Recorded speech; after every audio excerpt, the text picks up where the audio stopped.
सम्मानित देवधन जी गुजर साहब यूथ कांग्रेस के अध्यक्ष बने हैं, सरपंच साहब एवं इस कोचिंग के डायरेक्टर सम्मानित कटारिया जी और मुकेश जी, मोहन साहब, खाउन साहब, मुराद जी पीटेन, सभी सामने बैठे हुए सभी मेरे युवा साथियों, आज आप सब लोग यहाँ पर प्रतिभा सम्मान समारोह में उपस्थित हो। प्रतिभा सम्मान समारोह में उपस्थित होने के लिए सबसे पहले आपको प्रतिभा बननी पड़ेगी। आप जो भी आप लक्ष्य तय करते हो, सबसे पहले तो आपको अपना लक्ष्य तय करना पड़ेगा।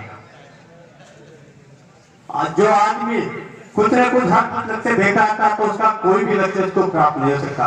इसलिए आप पहले एक टारगेट फिक्स कीजिए, एक लक्ष्य फिक्स कीजिए कि मुझे सेक्टर में जाना ही है। एक दूसरी चीज, आपको हमेशा पॉजिटिव, हमेशा सकारात्मक सोच रखनी होगी। जब भगवान राम का सुबह राज्याभिषेक होने जा रहा था,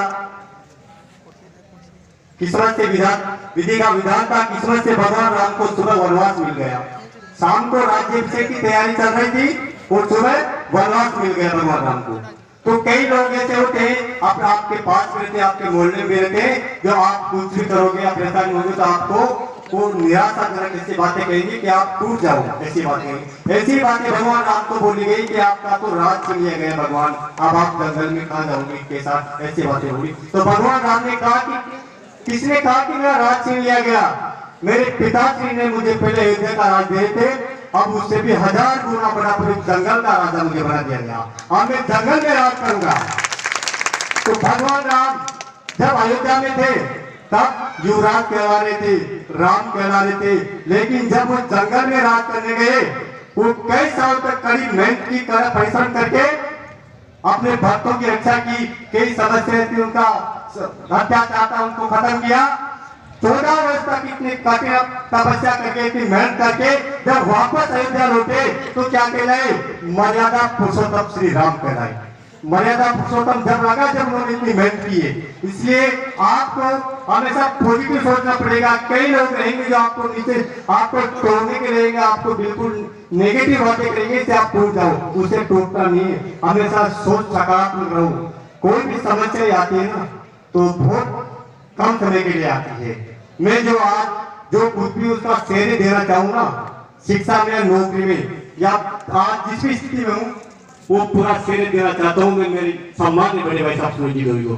इन्होंने हमेशा, मैं कई बार समस्याओं में फंसा, जब मैं पढ़ता था तो इन्होंने कहा कि घबराने की जरूरत नहीं है, आप निश्चित तौर के पैसे नहीं थे मेरे पास तो, लेकिन उन्होंने पैसे देके जयपुर भेज दिया कि पिता की तैयारी कर, वापस बता कोई समस्या हो तो मुझे बताता रहे। नौकरी लगा, उसके बाद भी धंधे में जो कुछ भी था उन्होंने मुझे हमेशा सही रास्ता दिखाया, लेकिन इन्होंने जो रास्ता दिखाया, मैंने उस रास्ते पे इतनी मेहनत की कि इनका भी नाम हुआ तो मेरे, लेकिन मेहनत मैंने की। हाँ, लेकिन हमेशा इन्होंने मुझे सही रास्ता दिखाने की कोशिश की और हिम्मत बनाने की कोशिश की। इसलिए हर इंसान के जीवन में समस्याएं आती है, समस्याओं से घबराओ मत। आप कौन सी कैसे पढ़े हो तो पढ़ रहे, हमारे पास पैसे नहीं है, एक गलत बात है। हर इंसान के पास समस्या है, भगवान राम को भी समस्या आई थी, हर इंसान के पास समस्या आती है, इसलिए घबराना नहीं चाहिए। हमेशा डट के मुकाबला करो समस्या से, अगर आगे बढ़ना है तो वो समस्या कुछ समय के लिए आती है, फिर वापस आपका अच्छा से नहीं रहेगा। इसलिए हमेशा कोई कुछ भी बातें करे आपके बारे में, कोई कुछ भी कहे, उसकी चिंता मत करो।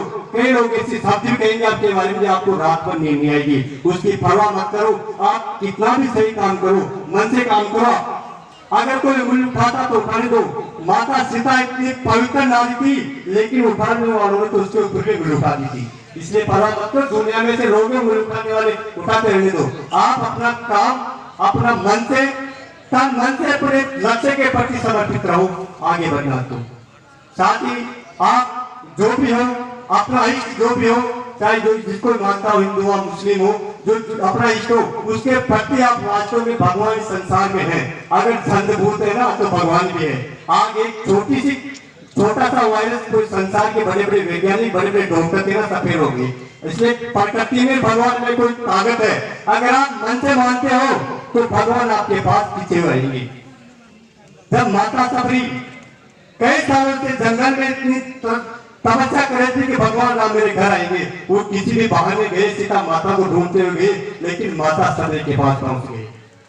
इसलिए आप हमेशा मन से भगवान का स्मरण करते हुए अपने लक्ष्य के प्रति हमेशा डर रखकर आगे बढ़ने की कोशिश करो। जय हिंद, जय भारत। बहुत बहुत धन्यवाद पीटीआई साहब आपको कि एक सकारात्मक सोच इन सब युवाओं के अंदर आपने रखी है। हम सबके बीच में श्रीमान सुरजन जी कटारिया उपस्थित